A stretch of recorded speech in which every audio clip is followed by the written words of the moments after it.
ये तो छत उत्ते कोई शै लाई जाए ना पूरा पिंड दा बोल दे फिर बिच। अच्छा ए मरचां ने क्या बात है माशाल्लाह मरचां तो एक दाने ते रज लगी हैं कि नहीं 5-5 7-7 एक दाने ते वाधू ही लगी हैं। ये केड़ी नस्ल दी हैं 5 10 15 18 की डाली दे ने एक फुल पे इंजिया ने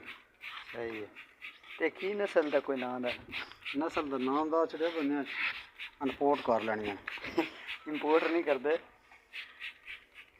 ते वेख मेरे उतां ते हुंदी मरचां थल्ले ते हुंदियां ना सारा तो बड़ा गौर करने वाली गल ते वेखो मरच सीधी खड़ी उतां होई है लंबी यार ए भी उतां ते जानियां कोई मरच थल्ले लम्मी नहीं पई है जितनी मरचां लगी मेरे हत्था दियां थल्ले लगियां देखो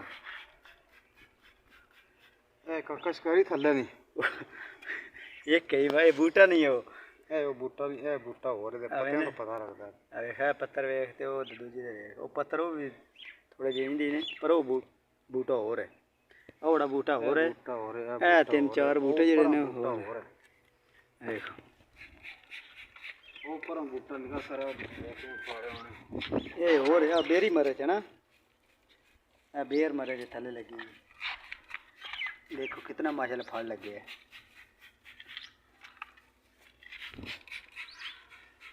है शफीक चौहान है